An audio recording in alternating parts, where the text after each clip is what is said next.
സംയോഗം കൊണ്ട് റമളാനിലെ നോമ്പ് ഒരാൾ ഫസാദാക്കി കഴിഞ്ഞാൽ അവൻ കഫാറത്ത് കൊടുക്കണം.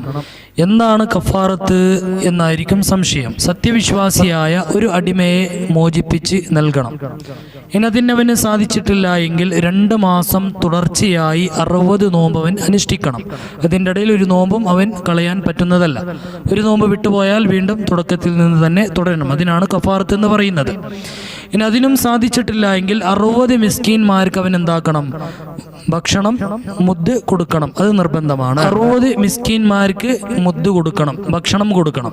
അത് ധാന്യമായാലും കുഴപ്പമില്ല, ഭക്ഷണമായാലും കുഴപ്പമില്ല, മൊത്തം 60 മുദ്ദവൻ കൊടുക്കണം. എന്നാലേ കഫാറത്ത് വിടുകയുള്ളൂ. ഇനി ഈ പറയപ്പെട്ട 3 വിഷയങ്ങളും ഒരാളെ കൊണ്ട് ചെയ്യാൻ സാധിച്ചിട്ടില്ല എങ്കിൽ എന്താണ് ഇതിന് പരിഹാരം? മരിക്കുന്നത് വരെ അവന്റെ ബാധ്യതയിൽ അത് ബാക്കിയാകുന്നതാണ്. എപ്പോഴാണോ അവനക്ക് സാധിക്കുന്നത് അപ്പോൾ ഈ പറയപ്പെട്ട ഏതെങ്കിലും ഒന്ന് മരിക്കുന്നതിന് മുമ്പ്